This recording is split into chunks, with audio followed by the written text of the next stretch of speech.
Okay, there is no preparation going into this video. I received a tweet on Twitter today asking me if I was going to do my projections for the Rangers opening night lineups.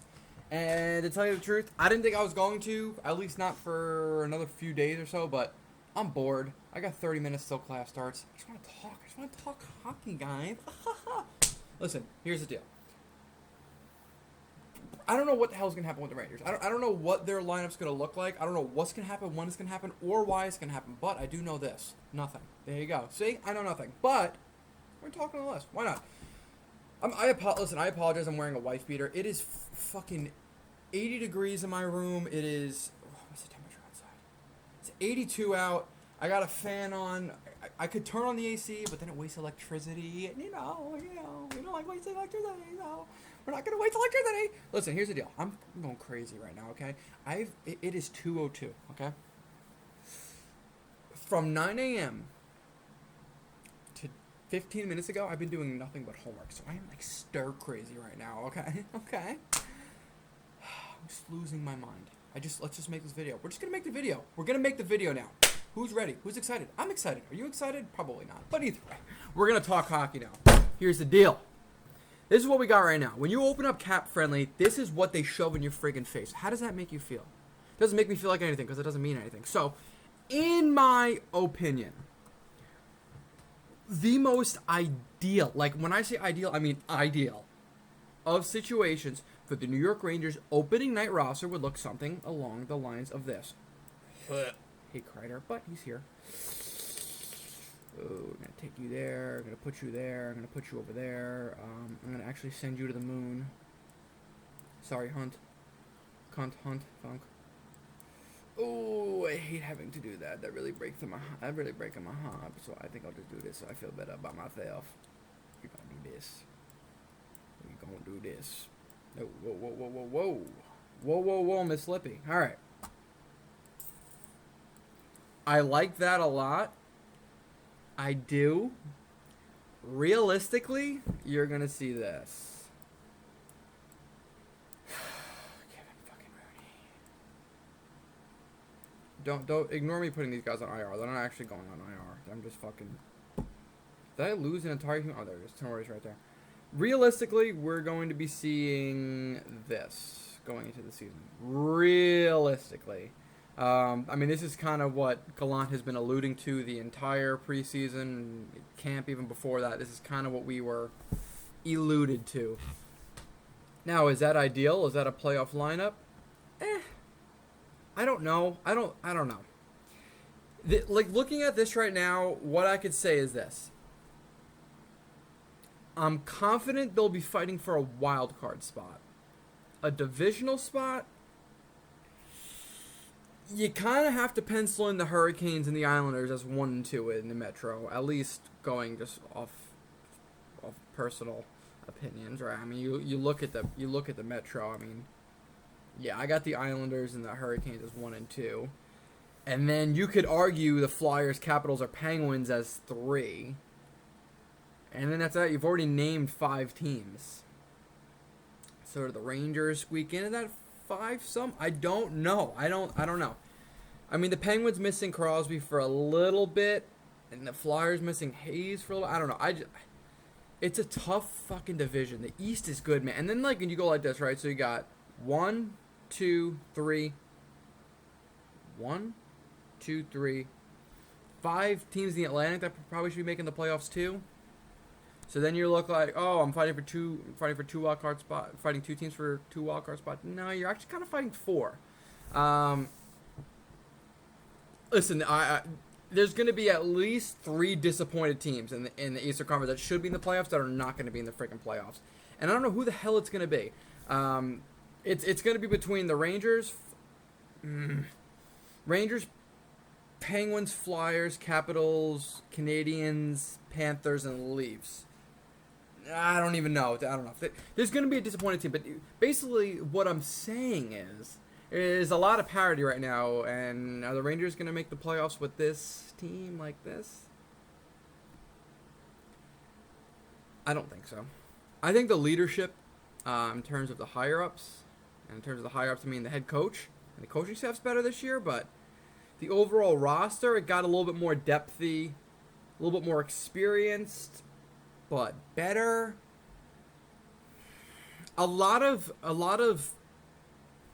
trying to figure out if the Rangers are better this year is going to rely on how the younger players have progressed. It's going to rely on Alexi Lafreniere's production, Capo Caco's production, Kravtsov's production, Heedle's production, Fox's Fox, Lundqvist, Keandre Miller taking a big step, because Keandre Miller wasn't disappointing last year, but he wasn't great either. He was good. He was somewhere in between. He was just good, and he's going to get better. Keandre Miller has two things right off the rip to start his career that spell out superstar: size and skating ability. Miller is 6'5", and he's probably the fastest guy on the Rangers. I mean, him and Kreider are probably pretty damn close, if you know. So he's got those going for him. He's just got to build up his game a little bit more. Now, granted, he's only been playing defense for a couple of years, so the fact that he's even in the NHL is pretty damn impressive. But irregardless, I'm actually just going to go ahead and do this really quickly so we get a better idea. Okay. So, honestly, like, when the Rangers make their 23-man roster, this is what I think the 23-man roster is going to look like. Morgan Barron is waiver exempt, as is Zachary Jones, as is Vitaly Kravtsov, but Kravtsov's not going to get sent down. So, Jones and Barron probably get sent down. They probably don't want to put Gauthier through waivers. I mean, he's had a really good camp. Gerard Gallant has said so himself. Dryden Hunt played really well in that first preseason game. Kind of was invisible the next two, but it's that flashes in a pan that could probably get you excited as maybe a fourth liner. God forbid somebody goes down. Maybe even a third liner. A guy seems like he can move up and down the lineup, but no promises or guarantees. And Jared Tenorti will probably win the 7th spot as D-man. I mean, if Jared Tenorti loses to Libor Hayek for that 7th D-man spot, it's like you kind of did it to yourself, pal. I hate to be the bearer of bad news, but if you lose to him, you probably did it to yourself. Anyways, also today, Darren Dreger decided to just tease us all again, as he's been doing for the past maybe 16 months. I don't know. When did the fucking Jack Eichel rumors start? Because I don't know. It's been forever we've been talking about this goddamn guy, and he's still not fucking traded. So today he's like, oh yeah, they're making progress. Oh, we think a deal might be close. Shut up. Because then you fuck with me, you fuck with my goddamn head. And then I'm in school like, oh, Eichel. But it ain't gonna happen. Or is it gonna happen? What the fuck do I know? What does any of us know? Alright? Chris Drury is shut like a damn clam. Alright? The guy claims he was never in on Jack Eichel. First of all, my ass, you were never in on Jack Eichel. Everyone and their mother, and then their mother's mother was in on Jack Eichel. The fucking Atlanta Thrashers were calling about Jack Eichel. Alright, Drury? So cut the crap. Cut the crap. Alright? Alright? But I don't know. I'm in a mind pretzel right now. I don't know what to believe, what to think, and who to believe. So, I put out this tweet earlier today. If you follow me on Twitter, you would freaking read it. So this is what's driving me crazy, right? Of all the damn teams that we've been told are in on Jack Eichel, the Wild, the Kings, the Rangers, the Ducks, the Golden Knights, and the Flames. 6, right? Did I do that right? 6. Okay. LA. Wait, no. 1, 2, 7. Just shut up and listen to my tweet. All right. Minnesota Wild right now have less than $2 million in cap space for the 23-man roster, and they accrue an additional $8 million per year cap hit next year because Parise and Suter's buyout cap hit goes from 2.17 to 6.17. That's $4 million each. 4 times 2 is 8. Math guy. So they're going to be in the negative cap space next year. Consider the Wild out. Get them out of here. And if you want to look at capfriendly.com, if they even have movable assets or expiring assets that are going to make up for that lost cap space, why don't we just take a look at that, Nick? Okay, fine. You don't got to be rude like that. Are they going to let Kevin Fiala walk for nothing? No. They're going to re-sign Kevin Fiala, so they owe him money. Victor Rask contract. Oh, nice. So they're going to gain $4 million in cap space. So they undid one of those things. Oh, they got to re-sign Rem Hicklick? Fine. Bukestad, he could probably walk. This guy's probably walk. Alex Gallegazzi, yeah, he'll probably walk. So $9 million. So they gain an additional $1 million in cap space. An additional $1 million. Oh wait, they got to re-sign Kevin Fiala. So with the additional $1 million they have next year, they're going to have $3 million in cap space plus what comes off of his books. So they re-sign Kevin Fiala. Let's pretend $6 million a year. So what do they have? $2 million in cap space again. Oh, and they got to re-sign Kaapo Kähkönen. Oh, and the year after that, oh no, what's that? They accrue an additional $2 million cap charge. Oh no. All right, the Wild are out. They can't afford the damn guy unless they trade Fiala, Zuccarello, probably one of their defensemen. They would need to move around a lot of friggin' money to make the damn thing work. Could they make it work this season? Yes. Could they make it work for the 4 years after this season? No. It would take a lot of fucking money moving around. I mean, this buyout for the Wild, in layman's terms, fucking sucks. 3 of the 4 years is over a $6 million cap hit. 2 of the years is over a $7 million cap hit. That's an elite player.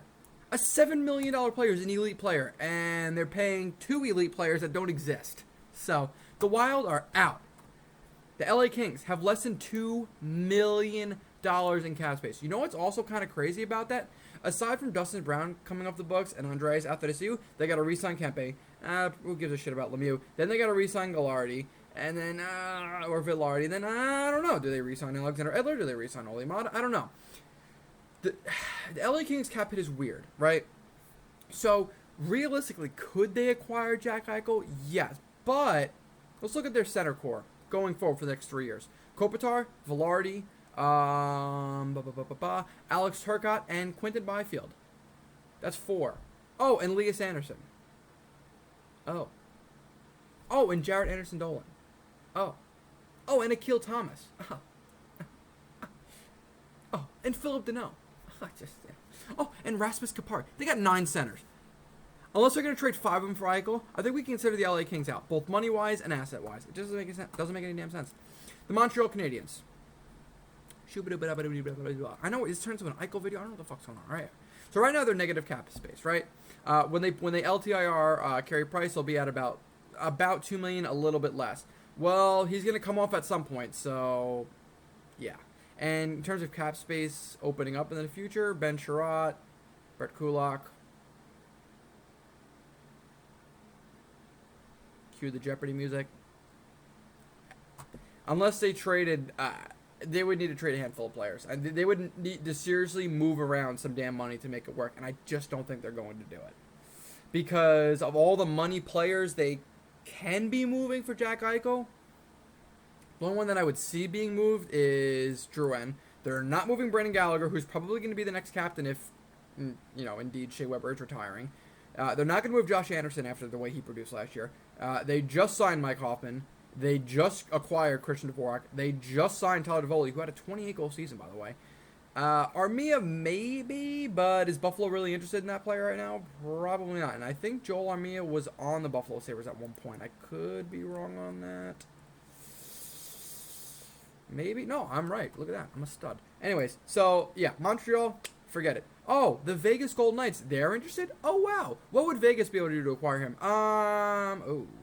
Well, does Buffalo want Max Pacioretty? No. Do they want William Karlsson? Probably not. Do they want Jonathan Marchessault? Probably not. Riley Smith? No.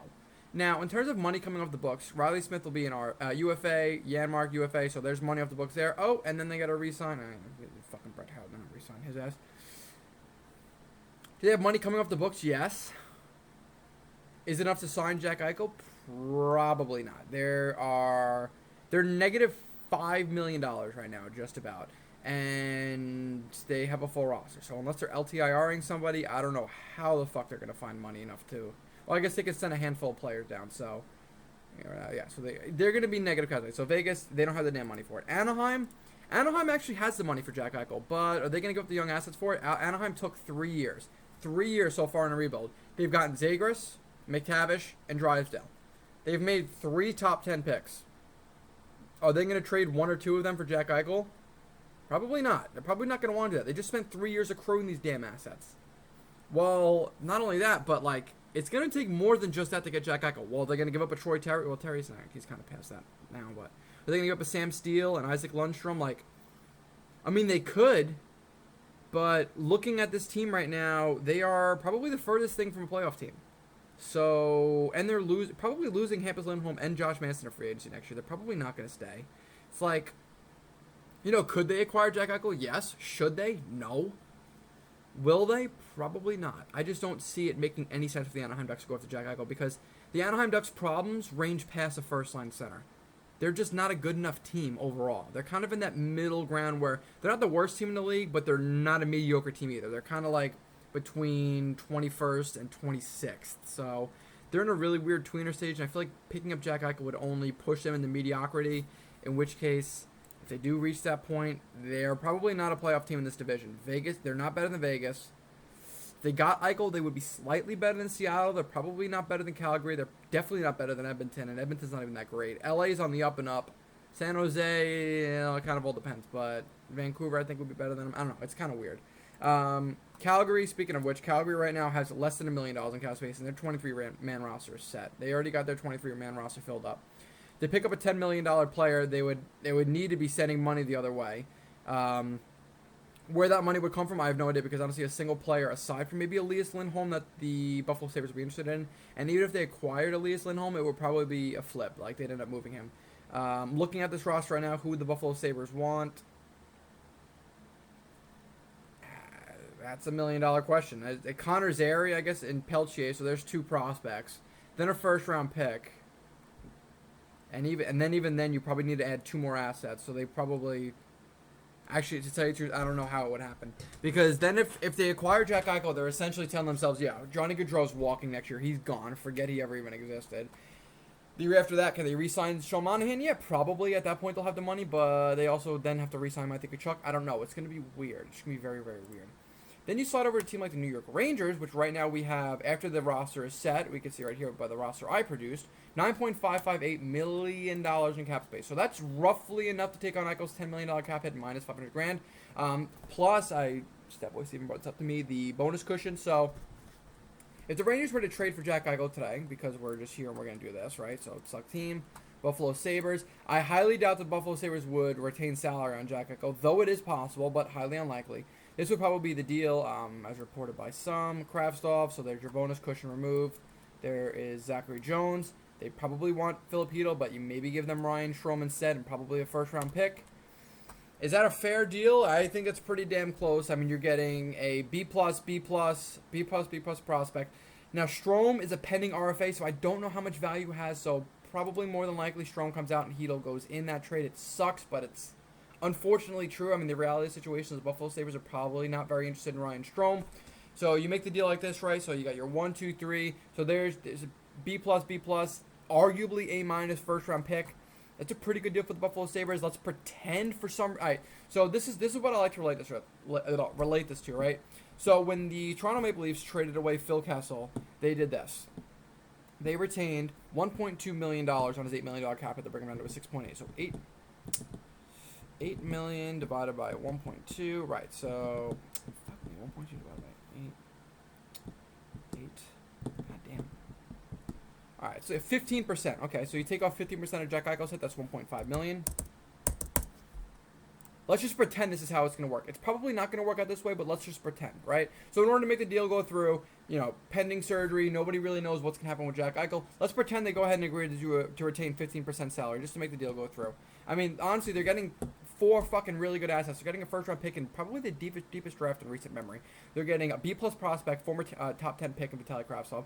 Zachary Jones, who's become one of the better defensive prospects in the NHL, especially on the offensive side of the puck, and Buffalo kind of needs left-handed defensemen. Filipino, a good young up-and-coming center who could very well be a first-line center of the future for the Rangers or the Sabres, doesn't really matter at this point, and a first-round pick. So submit that trade, boom, shakalaka. Deal goes through. Let's just pretend this is how it works because we're weird like that. Boom, bam, bop, and you got to call up somebody just to fill in there. We'll probably go like this. Shawax, and boom, the Rangers have $3.5 million in cap space. You take off Kravtsov's, I think, $850,000 bonus cushion, so the Rangers at this point maybe have $1.2 million, $1.3 million bonus cushion, so realistically the Rangers have, let's call it $2 million in cap space at the trade deadline. $2 million in cap space will probably translate to $7 or $8 million, so if they really wanted to pick up a rental, they could, which they probably won't. But then this is what the roster looks like after that. Now, obviously, is Jack Eichel going to be your third-line center? No. Will he play with Artemi Panarin? Maybe. I don't know. More than likely, he will, and you probably see Strome get moved to the wing. Barclay Goodrow gets moved to center. Gauthier probably slides on that wing with... you probably see something like this, maybe. I don't know. Listen, at this point, the line combination gets so weird, it'd be ridiculous to even try to sit here and predict them. But realistically, if we acquire Jack Eichel, it would look something like this. If you go to the long-term outlook right here... So next year, going into the offseason, the Rangers will have $59 million. Okay, so we'll do this. in terms of cap space, because actually it just tells you right there, $22.5 million in cap space. So that $22.5 million in cap space. So Cjeths's cap hit is already applied. Alexander Georgiev, you could probably count that cap hit off the books. I'm sure the Rangers are going to move him or just release him at this point. Adam Huska's not very close to making the NHL, but Keith Kincaid kind of is. They could just re-sign him and make him the backup, or they could sign a goalie as a UFA. I just don't think Alexander Georgiev's future is much longer for the Rangers. I mean, fortunately for him. Adam Fox needs a new deal, so let's do this. Let's take the cap hit that we have right here. We'll call it 22.4. Okay, so take your 22.4. Let's say Adam Fox takes a hometown discount, so $7 million. Oops. Take away $7 million. That leaves you with $15.4 million in cap space. From there, Gauthier Capo-Caco, let's say he signed. Let's be liberal with this. Let's say Capo-Caco makes $5 million. Let's say Capo-Caco makes $4 million a year, right? Which is really overshooting. At that point, you have $11.4 million in cap space. Ryan Strome is either traded or moved. Mika Zibanejad probably makes $9 million in cap space. That brings you down to $2.4 million in cap space. So now you're kind of starting to teeter the line where your cap space is running kind of thin. Sammy Blais probably makes $1.5 million again. I don't see him getting a raise from that, so minus 1.5. You have $900,000 in cap space. That is not a lot of money, especially all things considered. You got to re-sign Keandre Miller and Alexis Lafreniere the year after that. Ryan Reeves probably gets probably walked, so there's $1.7 million in cap space. At this point, the salary cap may be moving up. In the grand scheme of things, if you look at this, Jacob Trouba that exact year. Oh, hold on, no. So that's this year. Just at the Capo-Caco offseason, it's the Lafreniere. So he actually still has a full no movement clause. Disregard last. Same thing with Chris Kreider. So a lot of weird stuff would need to happen. I don't know if it's realistic or possible, to tell you the truth. A lot would need to happen, although what the fuck? Oh yeah, okay, whoopsies. A lot would need to happen. A lot would need to go into it. I mean, money-wise, it would really be tough to make it work. I mean, you would need some serious discounts taken by players. It would be weird. I mean, the only way it would work is Chris Kreider and Jacob Trouba would need to disappear. They would need to be moved. And with a full no movement clause, I doubt either one of them happens. It would just be a tough situation for the Rangers, probably leading to buyouts. I don't think they would buy out Trouba or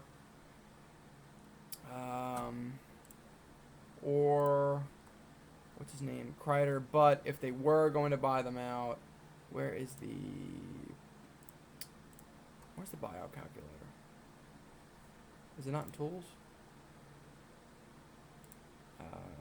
Oh, here we go, buyout calculator. Boom. So if they were to buy out Trouba in 2023, if they were to buy out Jacob Trouba in 2023, that would not be this offseason. That would be after the next. So actually, that would be okay. So that would be this one. So honestly, not terrible, but your savings aren't that great. Savings are not great. It's enough to re-sign your guys, but not great. And then you throw Kreider in on top of that. So then you have a double buyout. So this is going to be 8 years worth of buyout money. Just, again, more dead money for the Rangers to deal with. Not the greatest, not the most ideal, but if push came to shove and the Rangers needed to do something, it would probably be a buyout like that. All in all, this video is supposed to be about me projecting the Rangers lineups, but yet again, there's a fucking wrench thrown in the situation. I really don't know what's going to happen, when it's going to happen, or why it's going to happen. But realistically, if the Rangers are going to acquire Jack Eichel, year 1 won't be a problem. Year 2 will not be a problem. It's year 2 offseason going into year 3 that will be a problem. And unless Chris Kreider and Jacob Trouba are launched to the moon, forgotten, and their cap hits just no longer exist, it's going to be really tough to keep the core of the New York Rangers together. Now, again, if the Rangers can somehow find suitors for Trouba and Kreider without retaining any salary or having to buy them out, it's incredibly realistic for the Rangers to get Jack Eichel, but I don't know. I really don't know. If the Rangers acquire Jack Eichel, you would have to think that they are giving themselves a 2-year cup window with the current team they have now, and after that, probably a year of mediocrity, and then the year after that, hopefully they'd have the money to compete again. I really don't know how it would work out. It would seriously rely on the Rangers moving Kreider and Trouba, and that's all it is to it. Or releasing Mika Zibanejad, which is the least of ideal scenarios. I do think if the Rangers are going to acquire Jack Eichel, it would mean Ryan Strome is gone. You might even see Ryan Strome as in the trade as a throw-in, so Buffalo can flip him for more assets. I really don't know. A lot of weird stuff's going to go into it. It's just up to us to speculate, sit, watch, wait, and I guess be excited for the future. But I got 4 minutes till class. I'm going to go ahead and hop off now. You guys comment below your thoughts. I'm going to post this on Twitter, so if you came from Twitter, please feel free to subscribe, like the video, comment down below. I want to interact more. The Rangers play tonight at 7 o'clock against the New Jersey Devils preseason game. This is the closest we're going to get to watching the actual opening night roster, actually seeing the opening night roster. The only discrepancy is going to be that Julian Gauthier is going to be in and Vitaly Kravtsov is going to be out due to his injury. Who knows? This could actually, if Gauthier has a good game, this could make things a little bit harder on Gerard Gallant and Chris Drury. Actually, if Julian Gauthier plays well enough, this could actually lead to Vitaly Kravtsov getting traded. Who knows? Either way, comment down below your guys' thoughts, and I will see you on the next one. Thank you for listening to the event. Peace out.